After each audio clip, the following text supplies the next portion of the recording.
જય સ્વામિનારાયણ.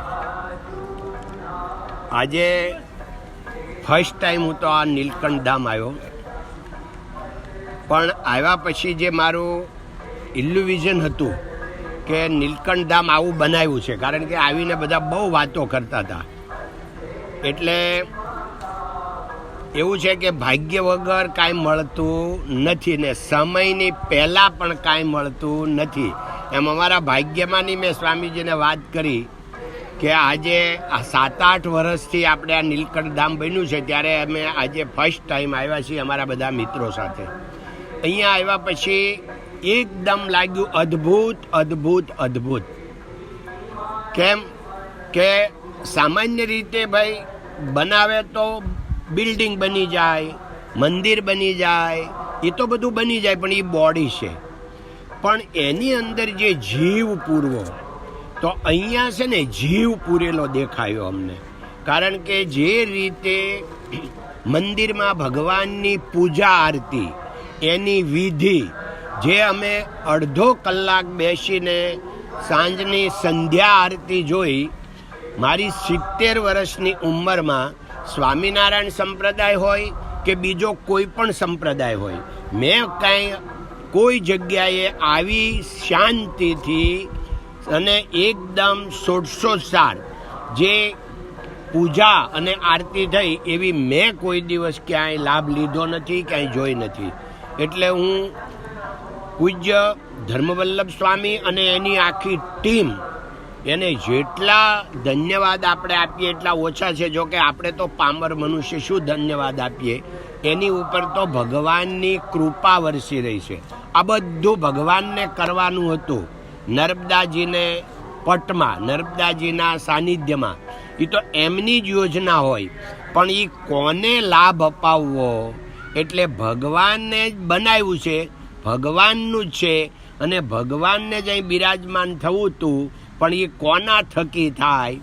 એટલે પૂજ્ય ધર્મજીવન દાસજીએ જે આખી કેડી, કારણ કે ગુરુકુળની સ્થાપના સ્વામિનારાયણ સંપ્રદાયમાં સૌથી પહેલું ગુરુકુળ કર્યું હોય તો એ ધર્મજીવનદાસજી છે. તો પૂજ્ય ધર્મજીવનદાસજીને પગલે પગલે આજે ધર્મવલ્લભ સ્વામીએ અને એની આખી ટીમે જે રીતે ગુરુકુળની પ્રથાને વિકસાવી, એ જ રીતે આ એક નવું મોડલ લાગ્યું એકદમ.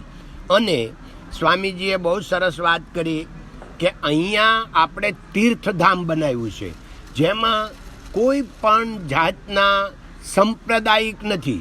આ છે બધું ધાર્મિક, હિન્દુ ધર્મની સંસ્કૃતિ.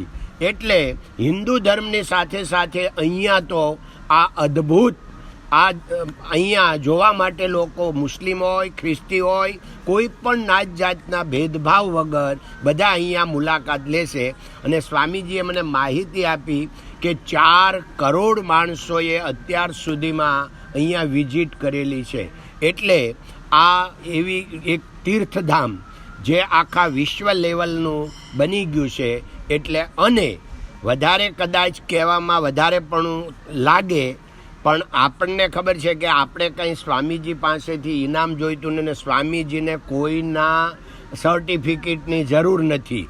ભગવાન તો પોતે અક્ષરાધિપતિ છે, એટલે એને આપણા આ જીવના સર્ટિફિકેટની જરૂર નથી. પણ આપણે આપણા હૃદયનો ભાવ કહીએ તો આજે આપણા સ્વામિનારાયણ સંપ્રદાયમાં આ રીતનું જે પૂજા અર્ચના અને આ રીતની આખી વ્યવસ્થા અને જે રીતે કરી છે એ અદ્ભુત છે. અને હું સમજું છું, જાણું ત્યાં સુધી નંબર 1 છે. ધન્યવાદ.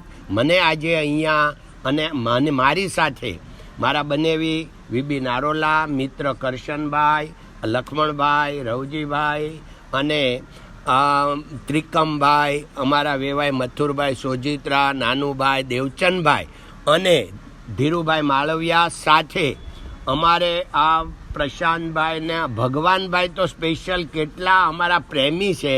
ખબર પડી કે ગોવિંદભાઈને એ જાય છે આજ બપોરે જ, તો અહીંયા પહોંચી ગયા. એટલે આ સૌના હૃદયમાં બિરાજમાન એવા ભગવાન આપના સહજાનંદ સ્વામીને નમસ્કાર કરું અને ધન્યવાદ. ખૂબ આનંદ થયો. જય સ્વામિનારાયણ.